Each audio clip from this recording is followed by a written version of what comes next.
submit to Rome, Prots, submit to Rome, Orthodox. And then Rome hates you and excommunicates you. You submit to Rome, you hypocrite. I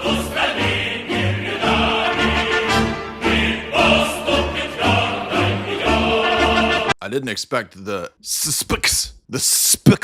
SSPX to be in the news. I haven't really thought about the SSPX in many, many years. And yes, I was in the SSPX as a Latin Mass attendee for almost a decade. I want to say 7 or 8 years. To be more precise, I converted to Catholicism, I want to say in 2002 to 3.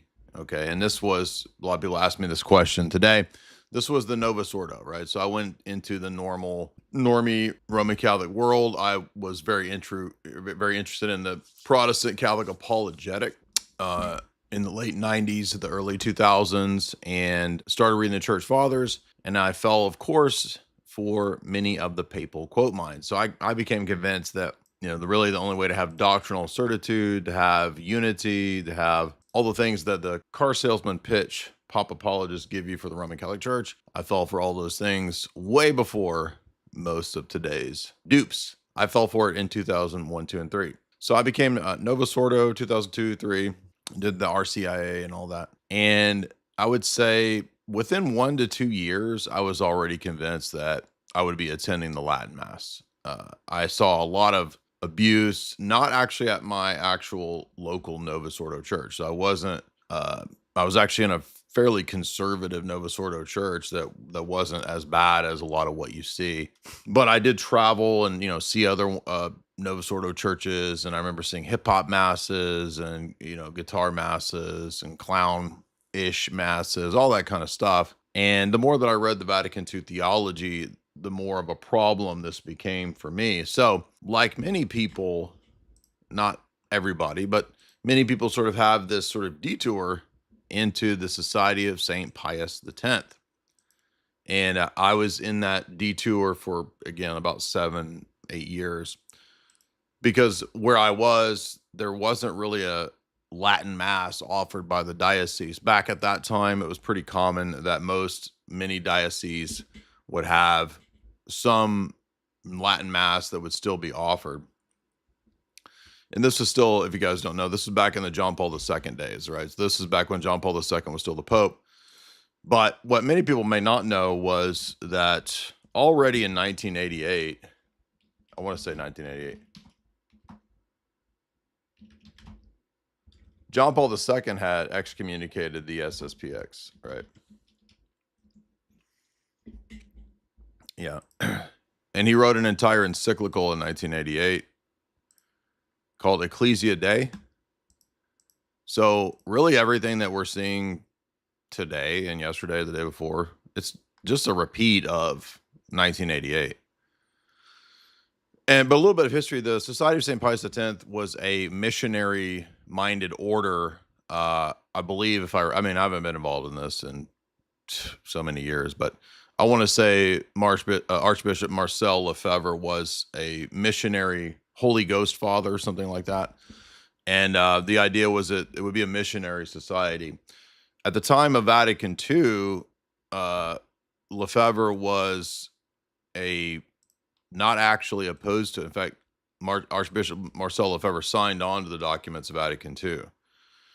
After Vatican II, he began to have more and more reservations and problems with Vatican II. And so I've read several of Lefebvre's books. I couldn't find the main one where there's a famous book where he almost goes sedevacantist. There's many statements in the book where he sounds sedevacantist, but he doesn't go full Seda. I think he kind of sensed that once you go that route, there's way more problems for the position than trying to defend the succession of the papacy until the end of the world, because of course that's what Vatican I says, that there would be living successors to Peter in the office in Rome until the end of the world. So what people don't know is that, ironically, the thing that got the SSPX excommunicated was not the theology. Technically speaking, I suppose you could be excommunicated for the theology, depending upon how technical you wanted to get about it, because if you reject an ecumenical council, you're technically putting yourself outside the bounds of the of the Roman Catholic Church. But we're going to set that aside for a moment, because I will bring up one of the key issues that refutes the SSPX here in a moment, and that will be the question of the status of Vatican II and whether it's binding. And so that would be this one here. And the reason I'm pulling this up is because I have multiple significant notes underneath it where I lay out all the different documents that prove you have to believe Vatican II right here. We'll get to that in a minute, but so what actually got them excommunicated in 1988 was latae sententiae, which is, it means that ipso facto, by the action of what you're doing, you're excommunicating yourself. So they were actually excommunicated for consecrating, I believe, 4 bishops back in 1988. So Lefebvre's argument was that in extremis, in other words, in extreme concern for the preservation of the church, one could go outside the bounds of the normal canonical jurisdictional questions. So in Lefebvre's mind, because Vatican II and the reforms of Vatican II were becoming so problematic, that he would need to go beyond just what was expected of papal approval for bishops. The problem, though, is that in the Roman system, both dogmatically and in terms of canon law, as you guys know, but from all of our, Orthodox apologetics over the years, when Archbishop Lefebvre did this, he actually was denying Vatican I. And not just Vatican I, but the entire second millennium of Latin tradition and Latin canon law, whereby the Pope affirms and confirms every bishop in the world. And they forgot this curious little thing that you never get to judge the first see. No one judges the first see. So you don't get to decide that, well, this is a case in extremis where I get to bypass normal canonical procedures because it's the end of the world.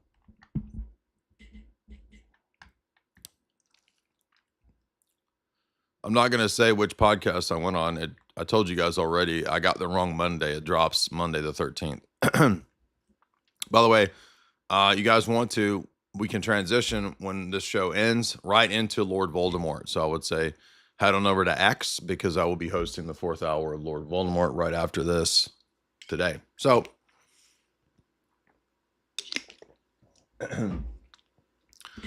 so again, you don't get to decide as an archbishop that you think Rome has committed decades of theological error, and then bypass the normal canonical procedures that the Bishop of Rome approves every consecration for every bishop in the world. So many people, by the way, over the decades have pointed out that because Lefebvre is a French Catholic prelate, there's probably a remaining sort of remnant of Gallicanism and the idea of synodality that existed amongst the Frankish Orthodox Church before they became papal. So the idea of, and I know Gallicanism is like Erastianism or whatever. I'm not arguing for that, but I'm arguing for this idea that amongst the SSPX, there's been a tradition, an idea that there's got to be limitations on the papacy.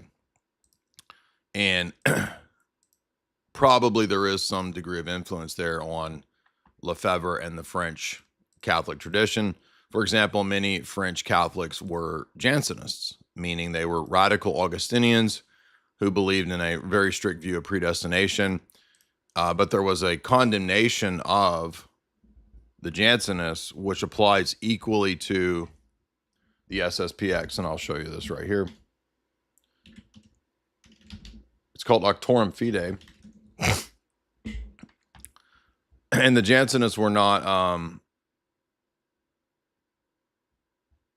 I want the actual text. I don't want people's analysis of it. Yeah. So it's called Auctorum Fidei. And this is Pius the 11th. It's not Pius the 11th. That's actually wrong. So it's not even here at the website. I'll just pull up the Catholic Encyclopedia, I guess, summary of it. Maybe that's the best way to do it. It's Pius VI, and this is the papal bull that condemns the Jansenists.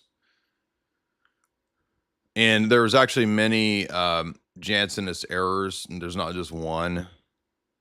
But the chief error that's condemned in Denzinger that's relevant to what we're talking about is the idea that the Bishop of Rome or the Roman See can promulgate defective rites and disciplines for the church.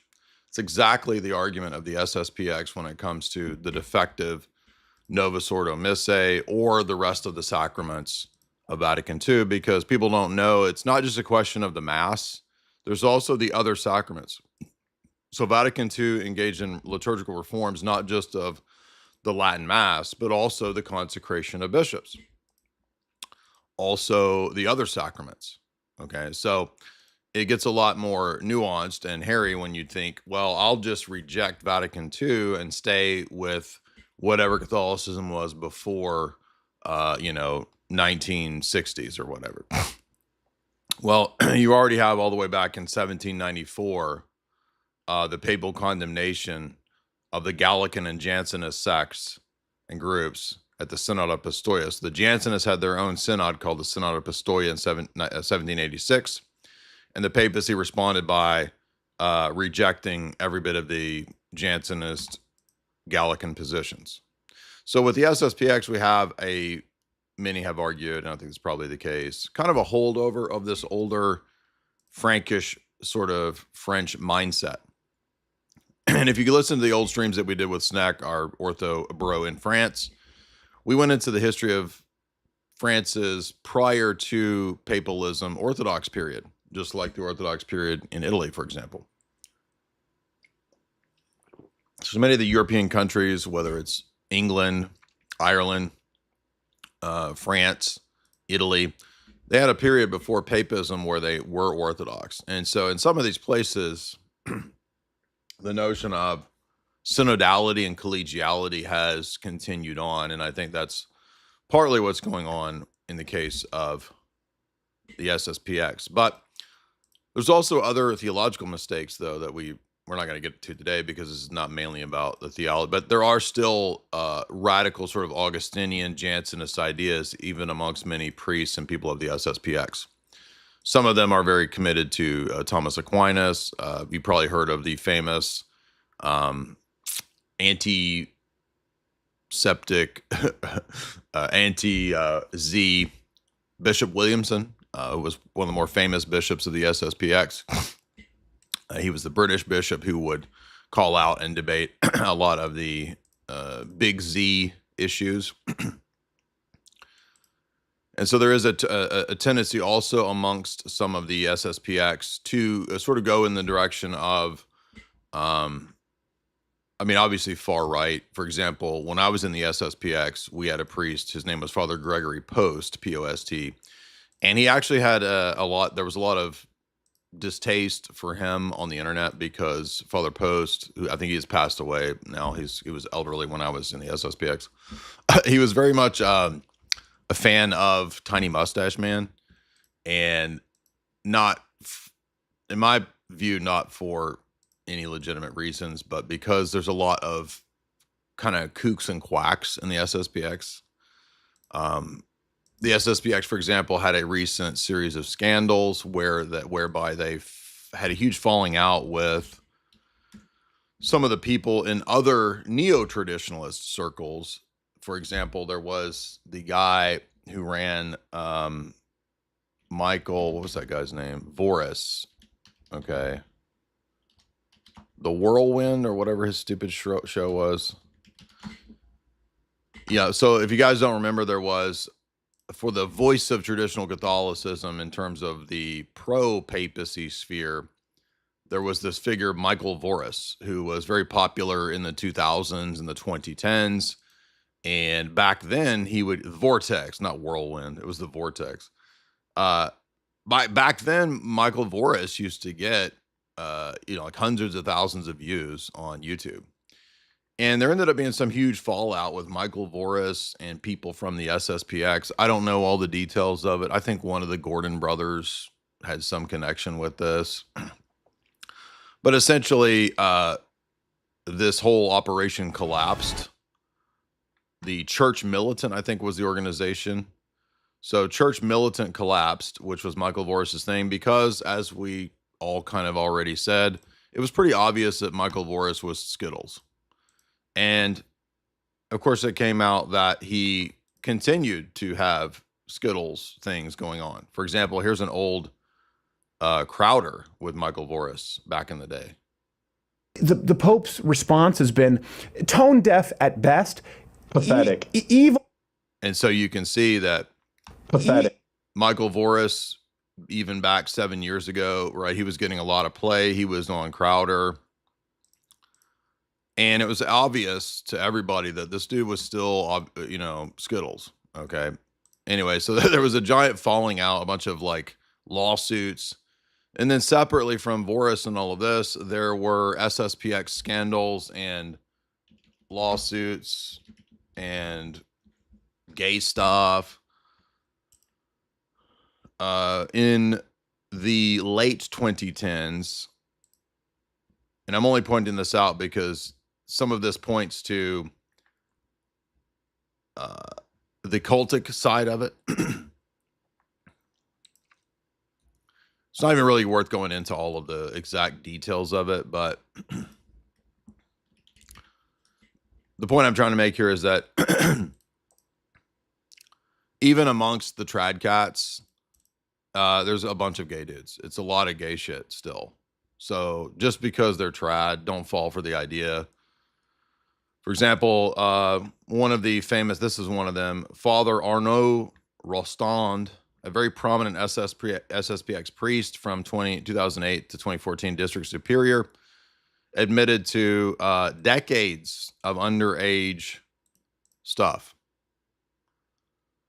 In the 2020, there was a Kansas Bureau of Investigation into SSPX abuse, Skittles, butt stuff. So this led eventually to an entire organization where people set up a thing for survivors of the SSPX.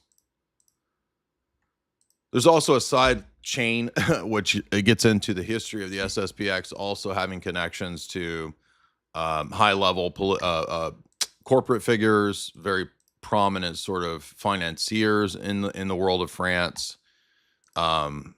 That's kind of a shady, sort of unclear thing. I'm sure that there are espionage, intelligence connections involved with the SSPX, but that's a little bit murkier and it's kind of hard to figure out. I do recall reading, though, that some of the chief members of the SSPX in terms of lay influence, they were like these high-level CEO corporate figures, which, I mean, yeah, technically it's not necessarily bad to have money, but and be involved at a lay level with this sort of a thing, but it does make one wonder that, why are the people running the SSPX seemingly kind of like weird French corporate dudes?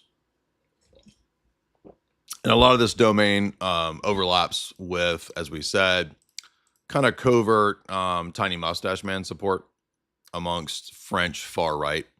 And the French far right is its own whole bag of weirdness and scandals. And some of you might be thinking, whoa, beige, dude. The problem is that although it may sound beige in terms of ideology, just like America's sort of, quote, far right, when you get into the Odinists and the people who LARP as tiny mustache man devotees, it turns into an alternate weird butt touching stuff. It just always does. I don't know why. I don't know why the so-called far right, whatever that even means, why they always end up being involved in some kind of weird butt stuff. So, no, you're not going to find, I can tell you from experience. Now, I never had my butt touched. Father Gregory posted and never touched my butt. But he did like to bring out his Tiny Mustache Man World War II memorabilia collection, which he thought was almost a sort of semi-sacramental thing for him. He was a weirdo, man. He was an odd weirdo. But to get back to the SSPX, so my experience was beginning to go to the Latin Mass in, I would say, 2003. And I met several SSPX people over the years and priests, not a whole lot. I would say maybe 4 or 5 priests.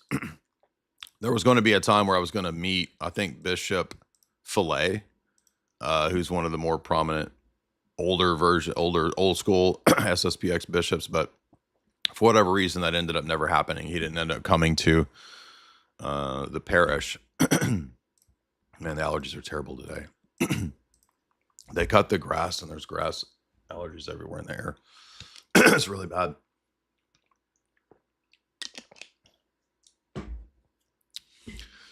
But I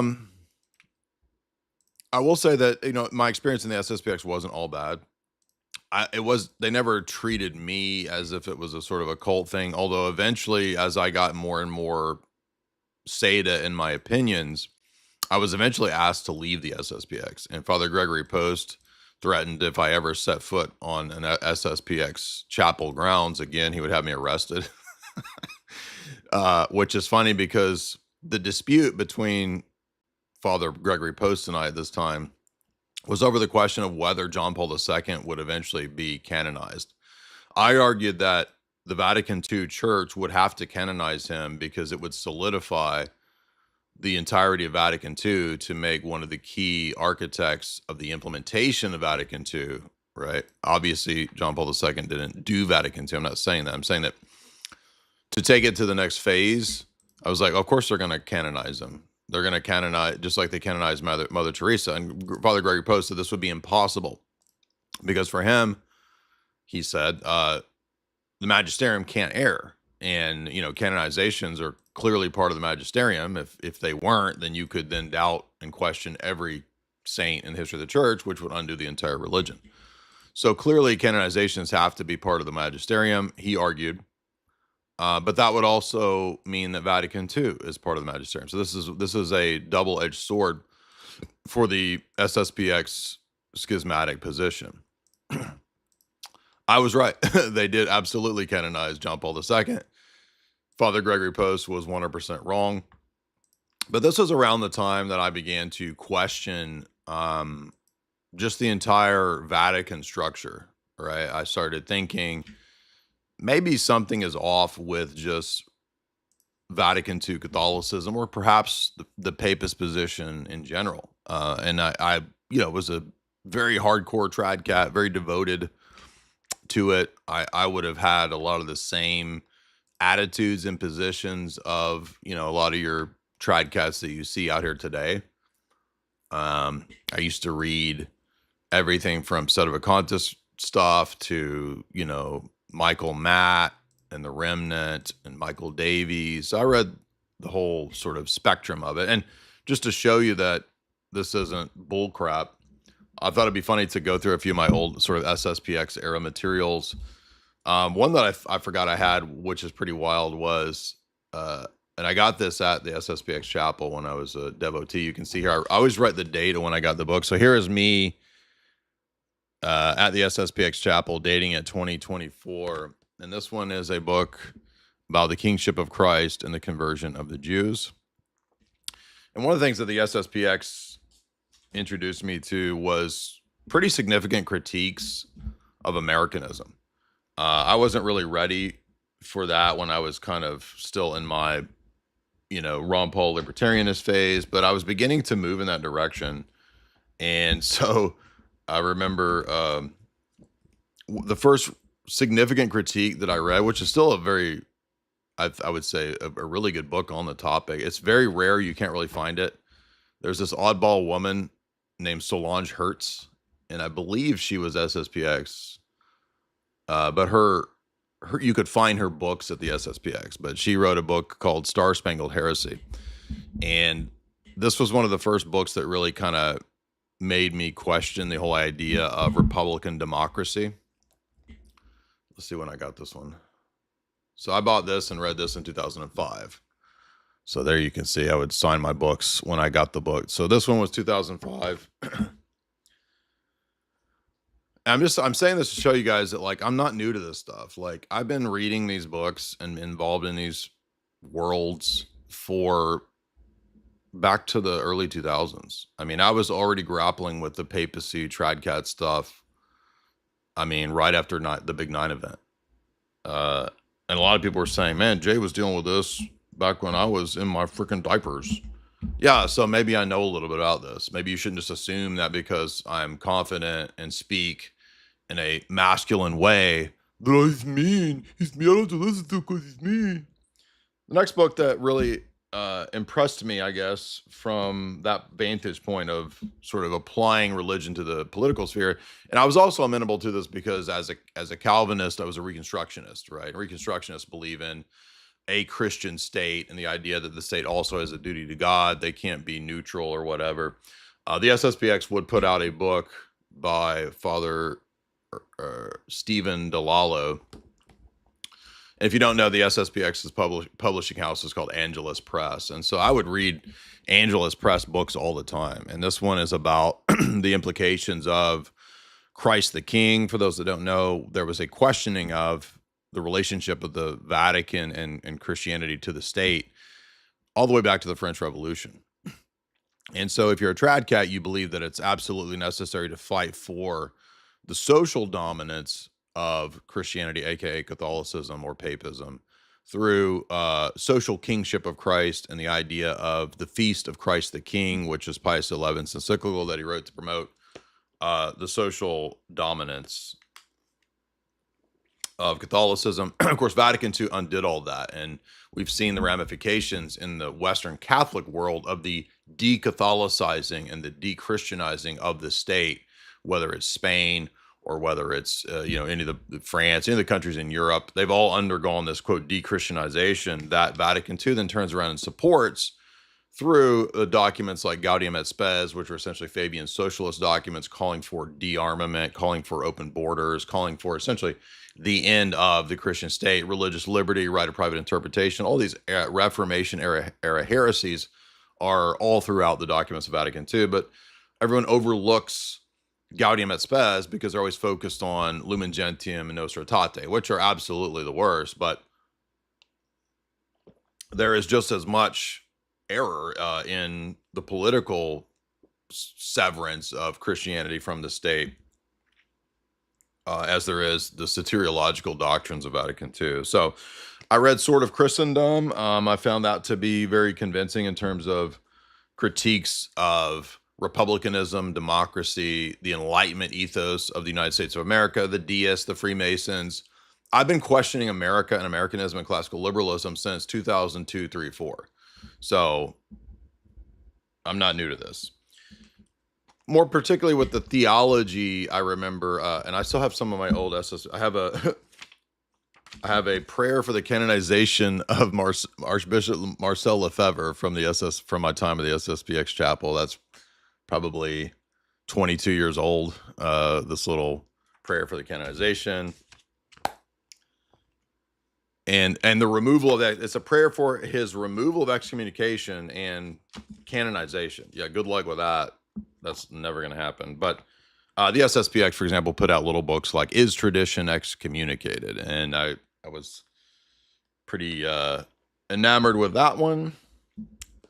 And then again, when it comes to the social kingship, the social theology, I found Lefebvre's book, They Have Uncrowned Him, to be very convincing in terms of whether or not Vatican II had actually surrendered the theological necessity of social kingship of Christ. And again, I read this in 2006. You can see there. Also, when I was at the SSPX, I would spend quite a bit of time pondering and wondering and debating the issue of sedevacantism as well. And so I read anti-sedevacantis treatise. I read the SSPX's book against sedevacantism. There was quite a bit of controversy at the SSPX about baptism of desire. I've read the SSPX's book on that. I read, and this was a very popular, I have the entire trilogy, but this is just 1 and 2. I think 3 is up there, but I mean, I read the entirety of Michael Davies. This was like 1,000 pages total, all 3 volumes. Critique of Vatican II. Michael Davies is a pretty famous SSPX Tradcat guy. And this is also published by Angelus Press. So, I mean, I'm trying to explain that like I read all this shit. Like, I'm not new to any of this stuff. I didn't just learn about traditional Catholicism. I mean, I read all this stuff. I read this in 2004. I read a 1,000-page treatise critiquing Vatican II in 2004 from Michael Davies.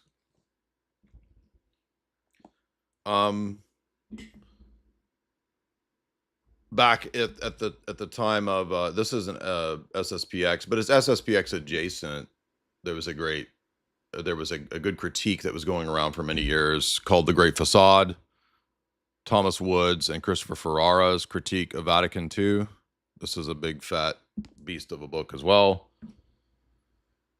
But it's not just, as I said, the question of the Novus Ordo. The Vatican II reforms also changed the rite of ordination of bishops. And so there's an entire book by Michael Davies critiquing the ordination of bishops. So I'm just showing you my pedigree. I'm a legit old school tradcat, dude. Like, I've been in this world.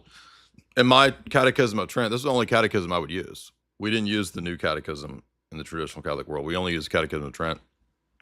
So, as you can see, and by the way, that's not all. I've got other stacks of Sedevacantists, Tradcat books. Like, I lived and breathed this world throughout my 20s. So I'm not new to this. I've read Denzinger in toto. You understand, most people in the SSPX, they haven't even read Denzinger. Most people in the SSPX don't know the stuff that we're talking about. They don't read all these books. Most SSPX people are just people wanting the Latin Mass. They just want to go to a reverent liturgical service. They're not people all into theology and this kind of stuff. So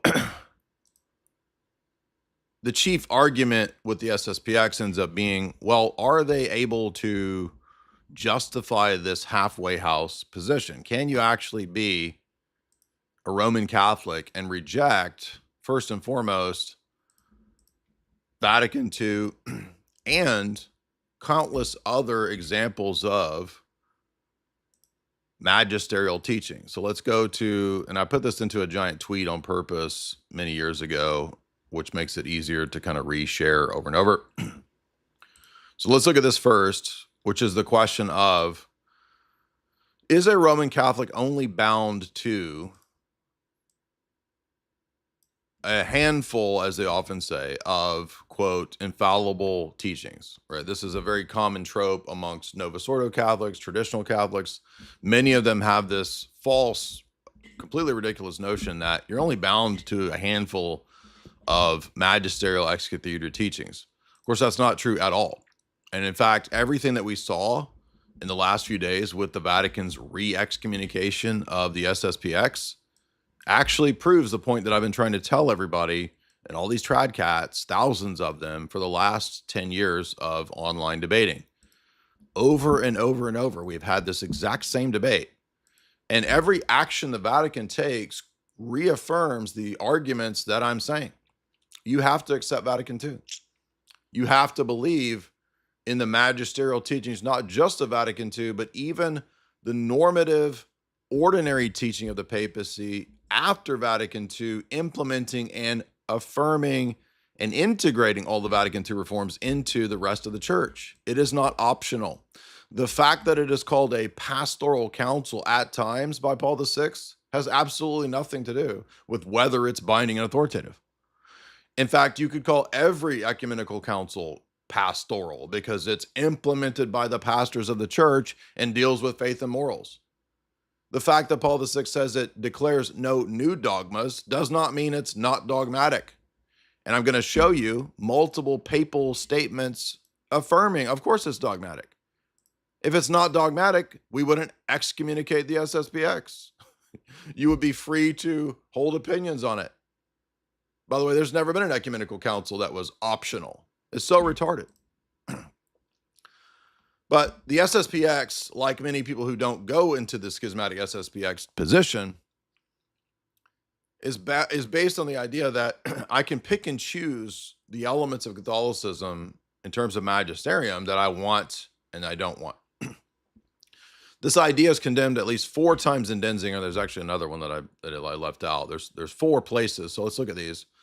So this is Denzinger. For those who don't know, Denzinger is Heinrich Denzinger compiled together the sources of Catholic dogma. It is a absolutely normative authoritative text for magisterium. It is cited by the Vatican itself in Vatican documents. So you guys remember years ago we had that debate with that lunatic, the Kurgan. The Kurgan thought that it's just some guy named Denzinger who made up his own opinions. No, it's a collection of sourced magisterial documents. My Denzinger is in Florida, so I don't have it with me, but that's why I saved this. Denzinger 1683. These are the number systems in the older Denzinger. In truth, we laud men and praise with due praise because they profess the truth, which necessarily arises from obligation. We wish to persuade ourselves that they did not wish to confine the obligation by which Catholic teachers and writers are absolutely bound, only to the decrees which are set forth by infallible.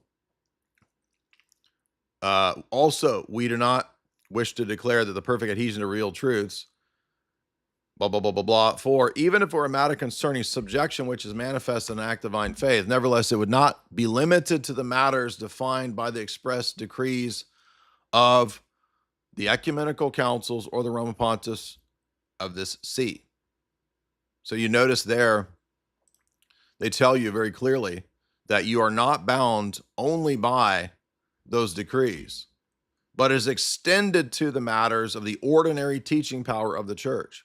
So Denzinger right here in 1683, if you're a trad cat, tells you that it is false to think that you're only bound by the ex cathedra or infallible ecumenical council papal teachings. You are also bound by the ordinary teaching, whether extraordinary or non-extraordinary ordinary teaching. And we'll look at what canon law says in just a second about the difference between the universal ordinary and the ordinary. Denzinger 1698 says, this is talking about people who are have an errant position, a false theological position. Nor do they blush to profess openly, publicly, the axiom and principle of heretics, from which many perverse opinions and errors arise. For they say that the ecclesiastical power is not actually by divine right, and it is not distinct from the civil power. And it goes on to say that we cannot pass over in silence those who do not endure sound doctrine. One cannot withhold assent and obedience to the judgments and decrees of the Apostolic See. You see that? So it's not just the ex cathedra, it's the judgments, which means disciplinary matters, judgments, and the decrees of the Roman See, the Apostolic See, whose object is declared to relate to the general good. So anything relating to the general good, get this, it's rights and discipline, right? There is no one who does not see that if you restricted your obedience, this is what is going on to say here, how absurd this would be. This is opposed to Catholic dogma. To think that you're only bound by ex cathedra is absurd, and it is opposed to basic Catholic dogma. Denzinger 1698. So it's stating the errors of the modernists, and it's saying that if you believe that, you're opposed to Catholic dogma. You see that? To say that I'm only bound by ex cathedra dogmas and I don't have to listen to the judicial disciplinary decisions of the Roman See is absurd and opposed to Catholic dogma. Denzinger 1698. What is the position of the SSPX? I don't have to listen to the papal excommunications of Lefebvre in 1988 and the 4 bishops that he consecrated, nor do I have to listen to the canonical excommunication judgments of yesterday's excommunication or whatever, 2 days ago.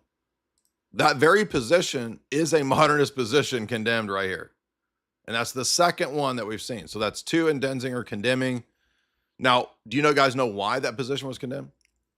Precisely because back at the late 1800s and early 1900s, the modernists of that time were already saying these same things. Yeah, I'll follow Catholic dogma, but I don't have to, for example, listen if a Roman Catholic priest gets excommunicated for heresy. I can still read and promote his books. And I can believe that that was a wrong excommunication. And Rome is saying, no, if we excommunicate a liberal, you can't reject it. You have to believe it. Well, guess what? The SSPX is doing the exact same thing as the modernists. They're saying, I don't have to listen to Rome's excommunication because I've decided that Rome has erred here. Well, did you forget that no one judges the first see? And that's not just in dogmatic matters, it's also disciplinary matters. And what do we see in Auctorum Fidei? Auctorum Fidei says, you can't say that the Roman see provides defective rites and sacraments to the church. It would undo the whole religion. If Vatican II's rites are defective and the papacy has implemented those for decades, it undoes the religion because, well, maybe Trent's rites were defective. It's the same principle behind why you can't question canonization of saints. If I can question the canonization of John Paul II or Mother Teresa, maybe Pius X wasn't a saint. Maybe Augustine isn't a saint in the Roman Catholic Church. Maybe Athanasius isn't a saint. So obviously it undoes the entire religion when you open the Pandora's box of saying, no, I'm only bound by a handful of things that I've decided, by the way, what they are, right? Because there is no infallible list of Roman Catholic dogmas. That's why every different Roman Catholic gives you a different list of what the dogmas are, showing they're in no better position than anyone else, Orthodox or Protestant. As I said here years ago, I wrote this, 4 or 5 years ago. The SSPX and traditionalist positions hinge on only being bound by Roman Catholic dogmas and not the ordinary teaching of Pope Francis and all of his craziness. But the very position that the trads hold is condemned in Denzinger when Denzinger condemned the modernists for having the same argument. I'm only bound by a handful of things, therefore I'm free to reject the excommunication of Teilhard de Chardin. I'm free to reject the, I've got another Roman Catholic lib guy from the turn of the century. He wrote a book called Medievalism. And the papacy put that book on the banned books list, and they might have excommunicated him. I forget the guy's name. But it's the very argument that the modernists argue. Yeah, I don't have to believe that. I can, Rome has erred in their judicial decisions and in their sacramental liturgical teachings. Yeah, you can't say that, dummy. It undoes the whole religion, obviously. Denzinger 1722. The obligation by which Catholic teachers and writers are bound is restricted only to infallible judgments of the church to be believed by dogma. By the way, if you're stupid and you don't have reading comprehension, look, that proves my position. That means I don't got to. This is a condemned proposition, dummy. This is a list of the condemned propositions. So the proposition that you hear all these trad cats say all the time, and even the Novus Ordo Normie Catholics, I'm only bound by the dogmas, the explicit few dogmas. No, that's a condemned proposition, dummy, in 1722 in your books.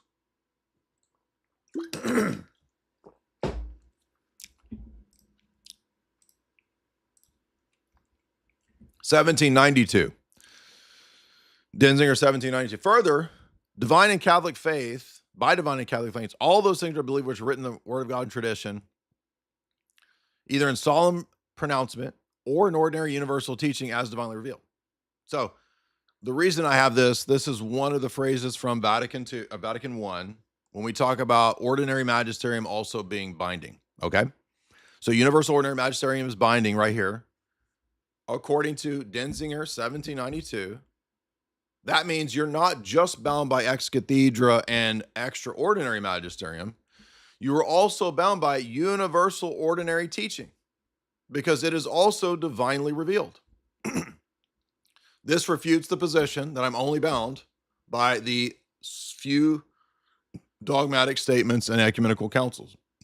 No, it says, or in her ordinary universal teaching. That's the universal magisterium.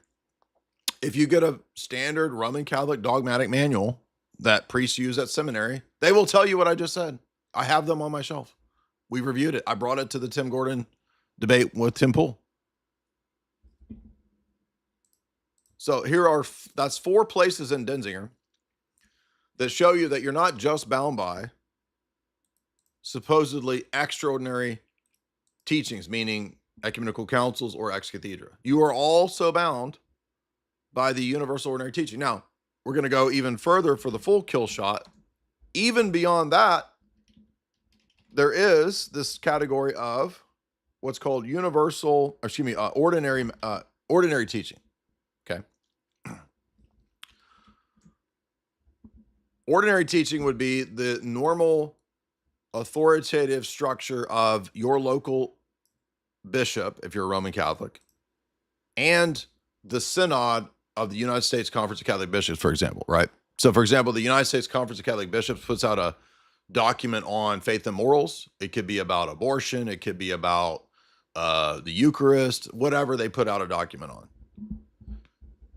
Even if it's not infallible, you don't have the right to reject it and publicly go against it as a Roman Catholic. This is the ultimate condemnation of like almost all of the Roman Catholic pop apologetics world. In Canon 752 of their canon law, it says, although not an assent of faith, religious submission of intellect and will must be given to a doctrine of the Supreme Pontiff or the College of Bishops on faith and morals when they exercise magisterium, even if it's not declared ex cathedra, even if it's not definitive or dogmatic. Therefore, you must not, you must take care to avoid the things that do not agree with that.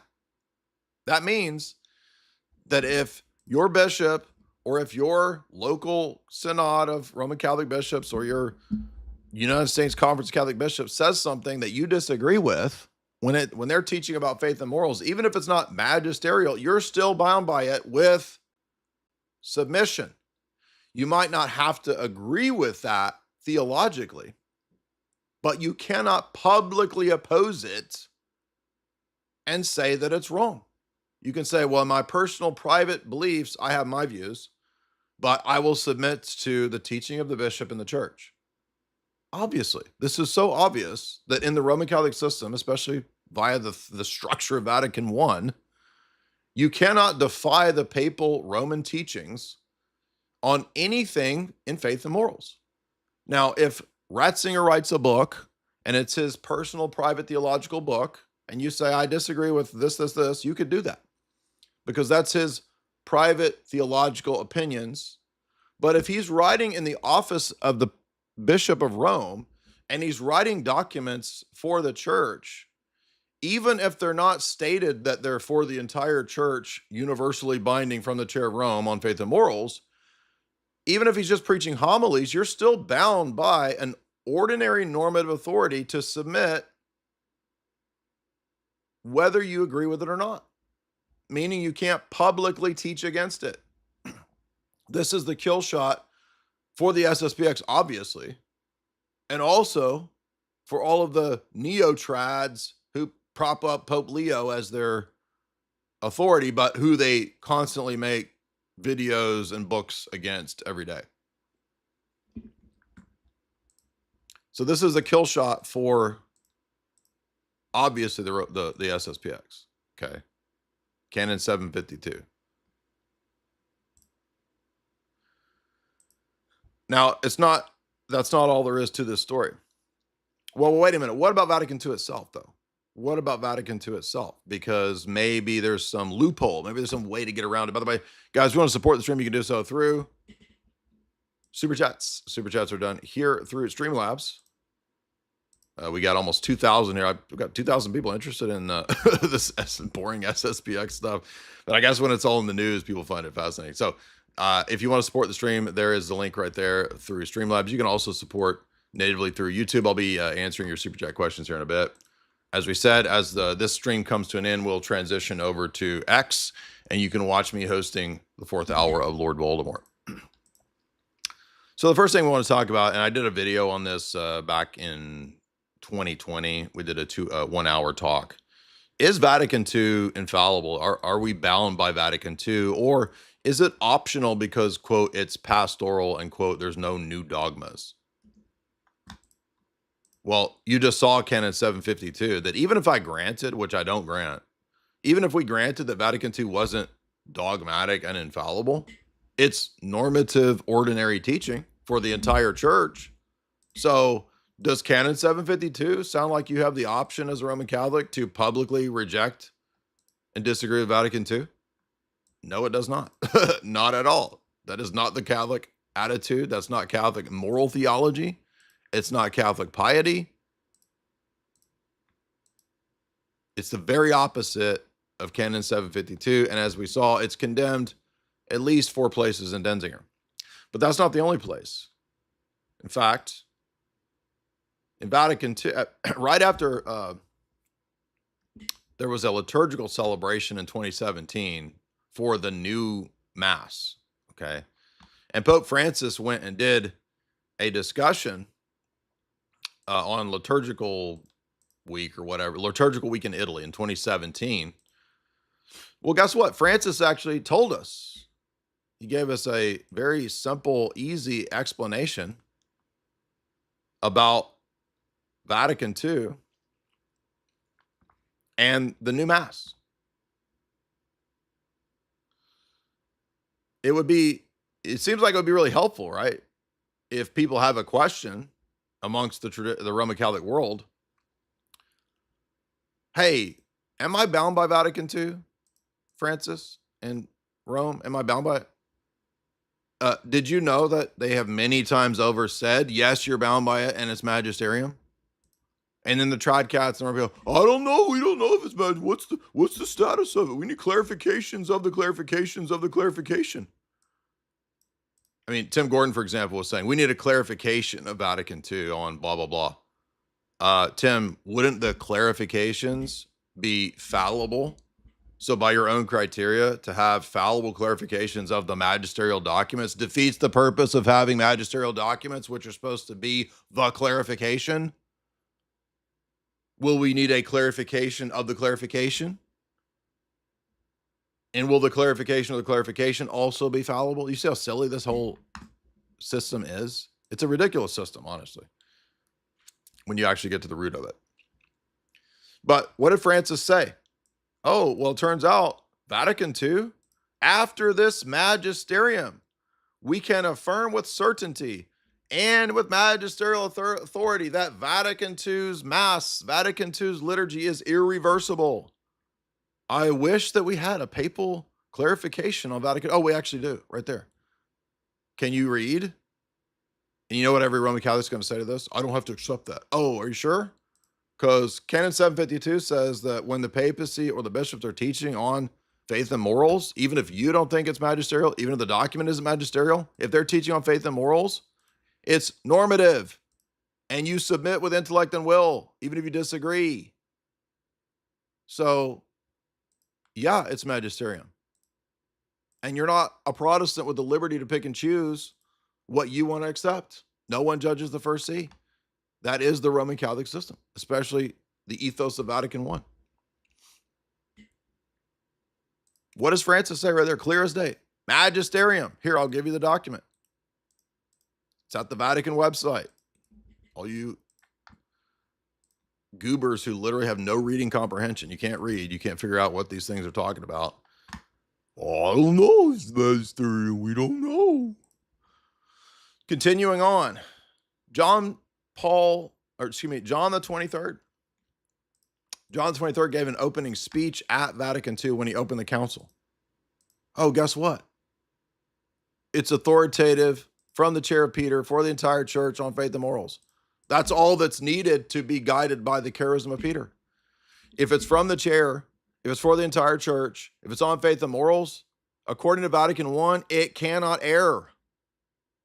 So even debating the status of Vatican II, which obviously is binding, or else they wouldn't have excommunicated the SSPX, even debating the status is kind of a deflection from the fact that in the Vatican I schema, if the Pope is teaching on faith and morals from the chair of Peter for the entire church, that's all that's needed for it to be protected from error via the Petrine charism.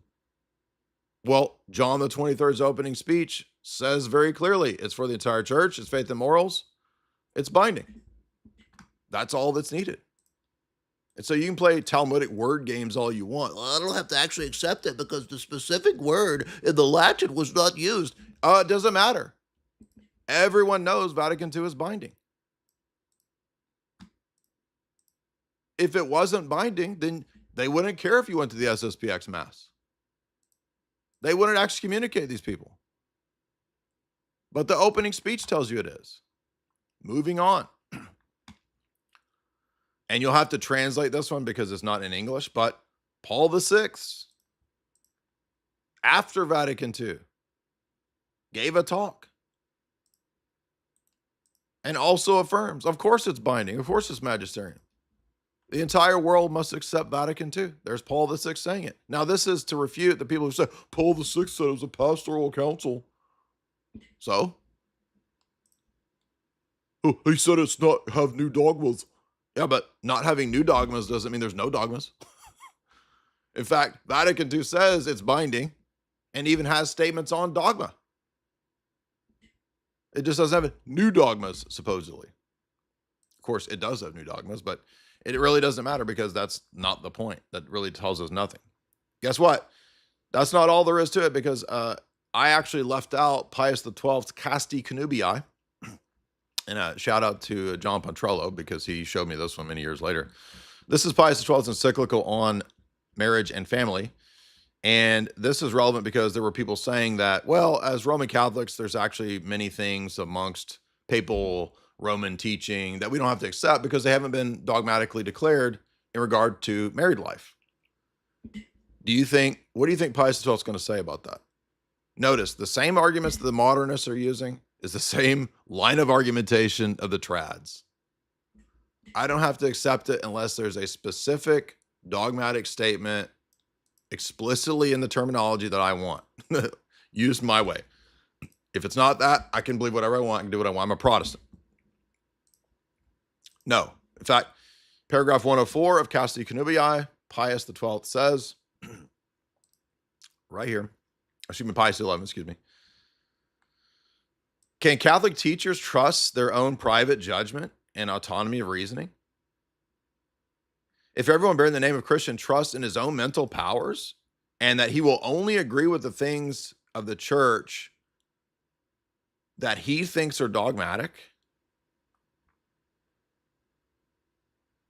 No, he says that's a failure. He says, if you are only doing that and you're not guided by the totality of the Roman teaching, in all things on faith and morals, not just the things that are ex cathedra, he says that is a condemned position. Paragraph 104. And every one of these Roman Catholics, whether they're trad cats or whether they're the Pope, the ones that constantly critique the papacy even within the Roman structure, they're violating these principles that you don't get to decide when you think it's right to critique the papacy. You don't get to decide when you think it's binding or not. Rome tells you when it's binding, not you, not Marcel Lefebvre, not Archbishop Tuke the Kook, not the Sedevacantist bishops. They don't tell you. Not the trailer park monks in the middle of nowhere. They don't decide what's magisterium. Rome decides until the end of the world. That's the teaching of Vatican I. Now, beyond this, there's also another proof of this whole position being absurd. And shout out again to John Pontrello because the entire position of the SSPX and the Sedevacantists ends up being condemned in the teaching of Pius XII in his, is this a allocution? Si de Legis. Si de Legis is the canonization of Pius X, the Pope named after the Society of St. Pius, the society is named after, right? The SSPX is named after Pope Pius X, who wrote many encyclicals against modernism. Well, guess what? If you read Si de Legis when he's canonized by Pius XII in 1954, all the principles that condemn the old Catholics are the same principles that condemn both the SSPX and the Sedevacantists in one fell swoop here in C. Delegas. Because both positions rely on the argument, as we've been highlighting, that I'm only bound by the things that I decide are dogmatic. I'm not bound by the universal ordinary magisterium or the ordinary teaching. I'm bound by the extraordinary positions, extraordinary magisterium, that's what's binding. And I will decide when the other things are binding that are not extra. No, you don't decide that. In fact, that's a condemned position.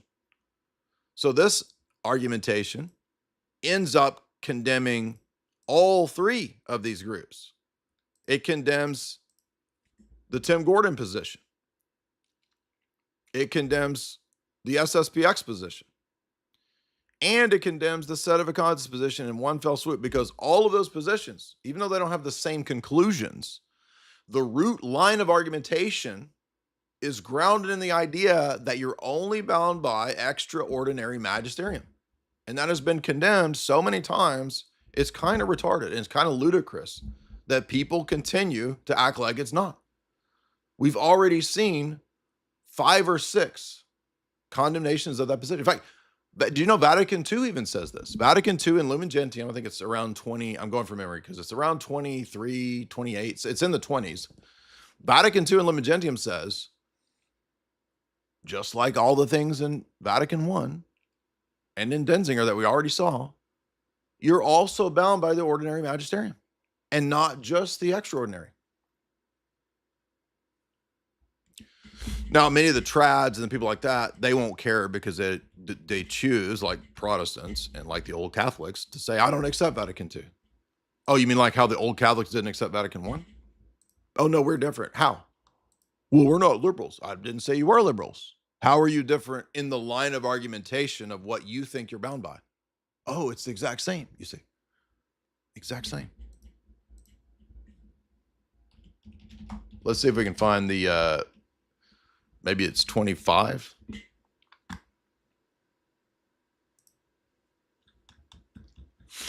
We're going to look for the,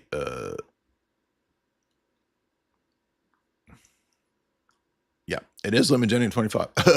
So amazingly, Google knew exactly what I was looking for. Lumen Gentium 25, which I know that the SSPX won't care, but notice how absurd this is.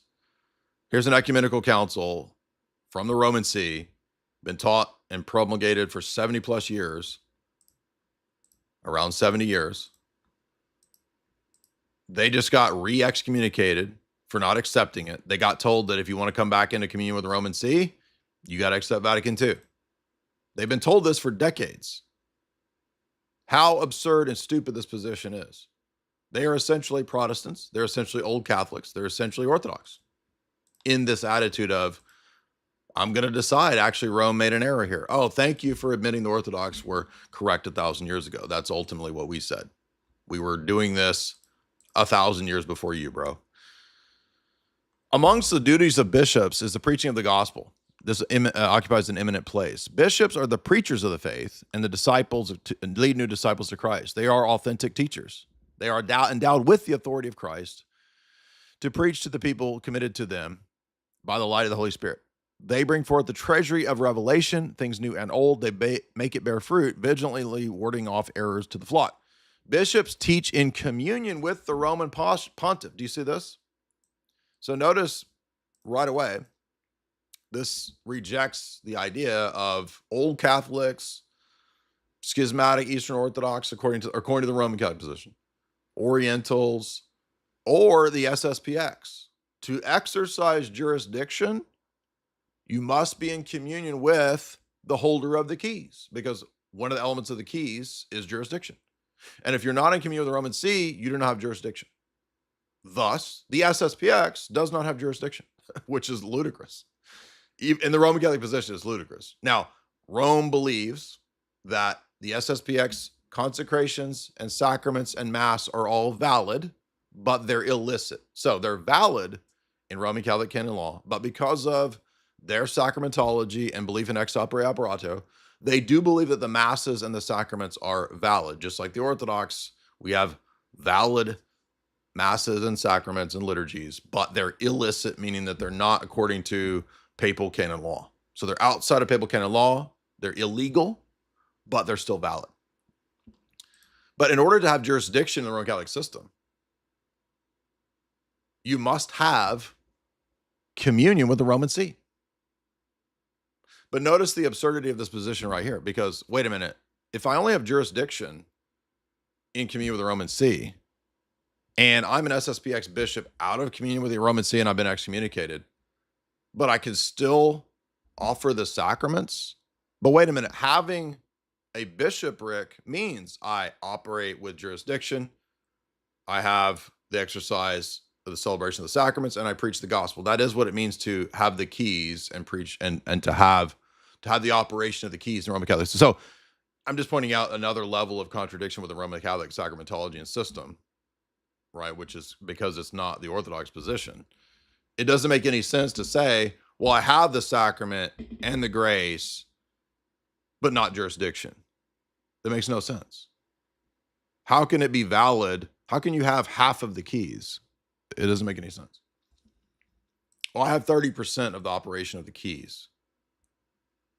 Well, but to have it, you got to be in communion with Rome.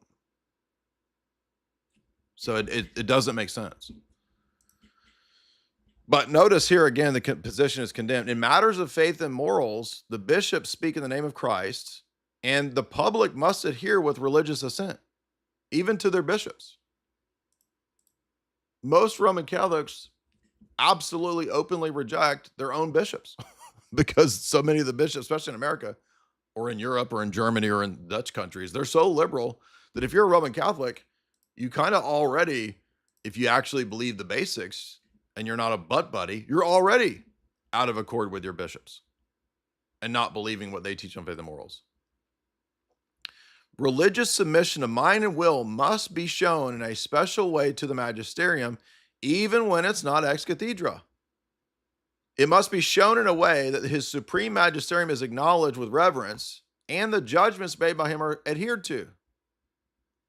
His mind and his will must be accepted from the documents or from how he speaks about it.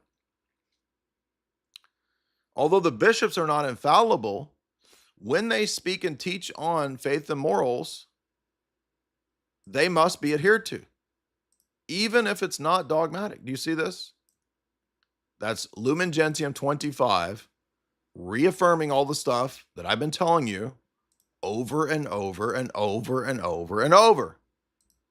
And these hard-headed mental gymnastics people living in a cult cannot figure this out, because this undoes the entire system.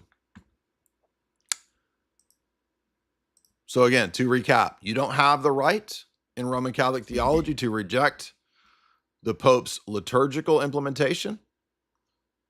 You don't have the right to reject Rome's disciplinary excommunications and decisions. You don't have the right to reject the Roman College's decision of who's elected a pope even. We have a whole other talk and article on that. You don't have the right to interpret canon law or to interpret what's magisterium or not according to your private opinions and beliefs aside of what Rome tells you. Any of the positions that you try to adopt where you go in that direction are condemned multiple times over and immediately turn into a form of Protestantism according to Rome.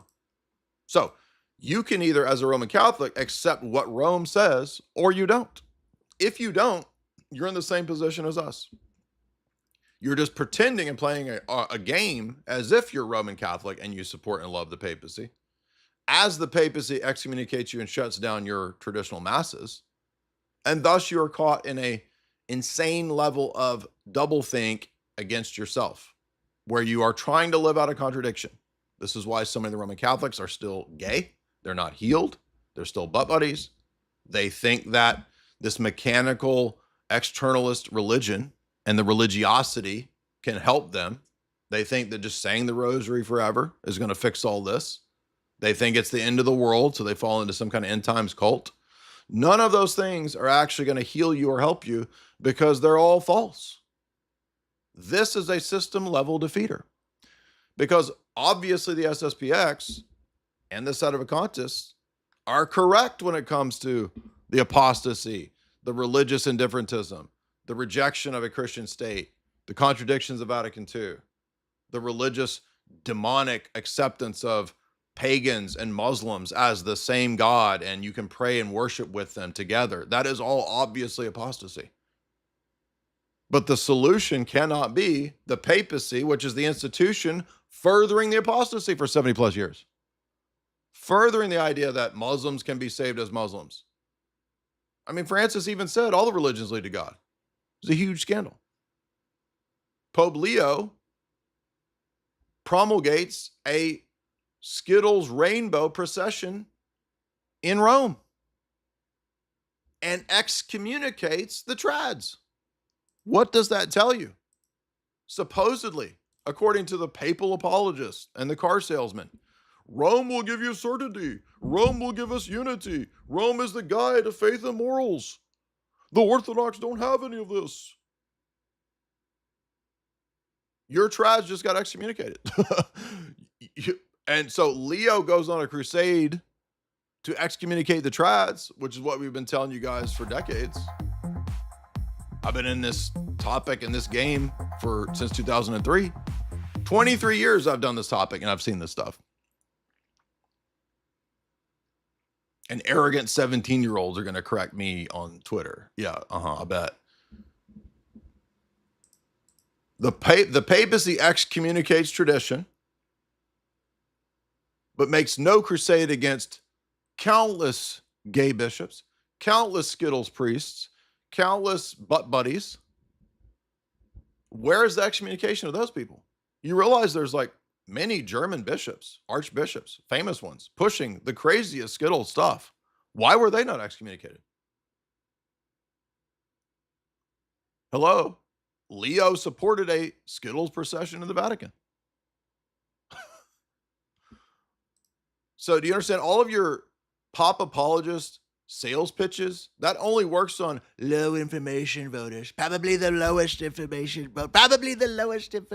voters, the normie Roman Catholic believing all of this hobgoblin gibberish, probably gonna believe it. They don't know anything. So they learned all this yesterday, right?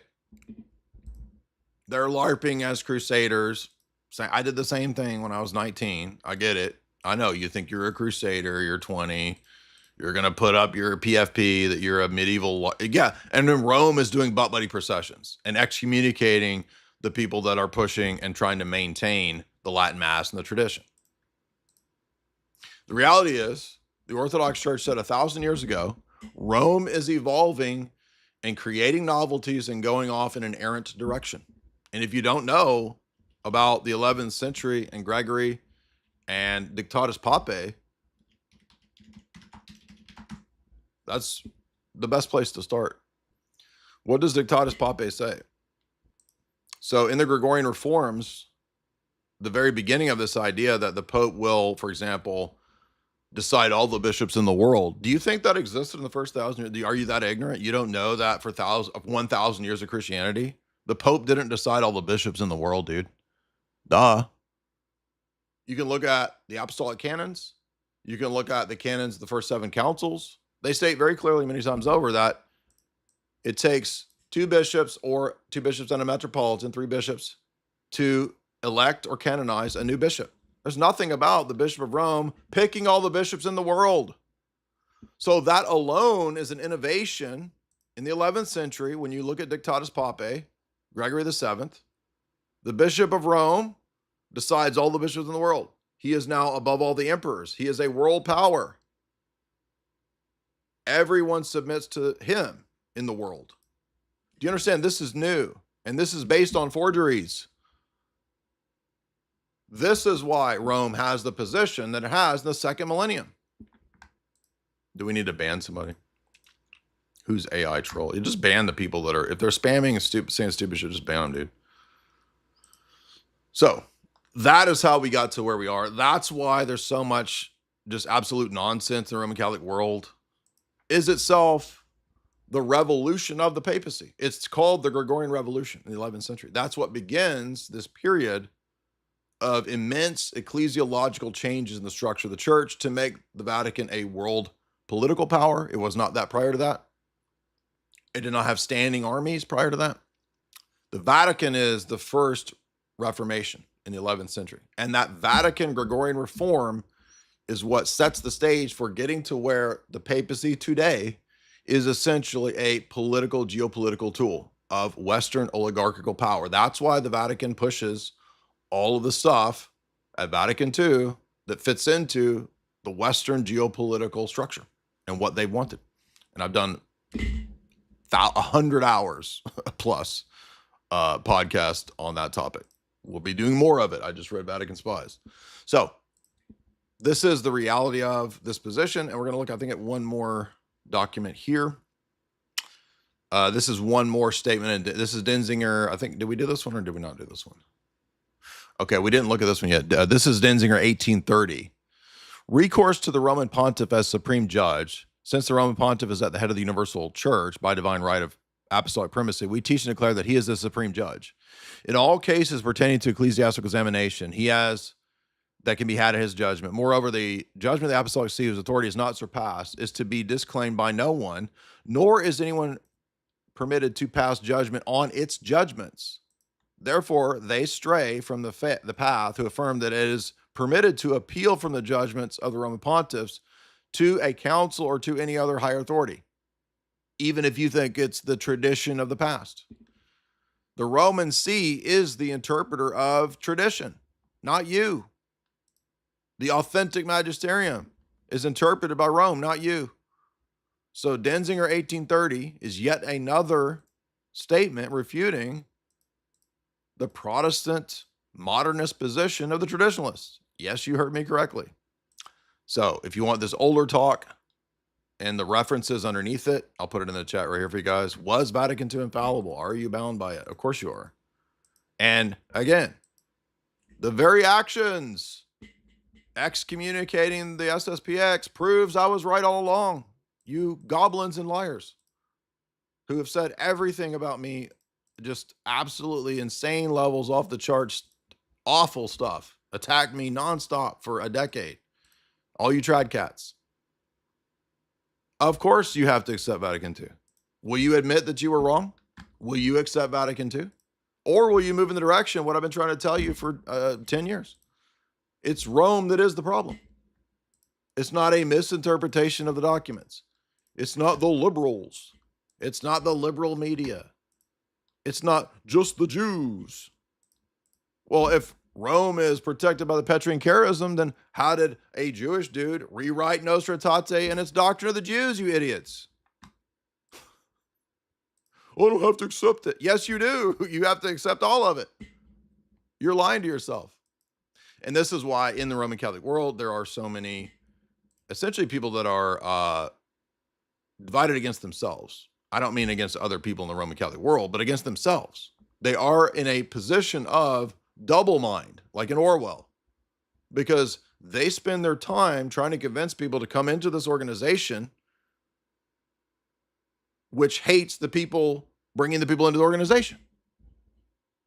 Rome hates the traditionalists. That's what I finally learned as a SSPX person. And I realized, why am I being a retarded cuck trying to get people to submit to an entity that hates me? This is insane. Why would Jesus expect me to enter an institution and bring my kids to an institution, I'm speaking in general here, that actually is an organized crime structure that hates me? It's insane. And that's why many of these people are also insane. They have mental problems. They become alcoholics. When I was in the trad cat world, I wouldn't say I was an alcoholic, but I would say that there was a possibility. But I knew a lot of alcohol. I knew people that just drank themselves to death in the Roman, because it's a miserable life. You cannot be happy, at peace, living with this contradiction on a daily basis. Submit to Rome, Prots. Submit to Rome, Orthodox. And then Rome hates you and excommunicates you. You submit to Rome, you hypocrite.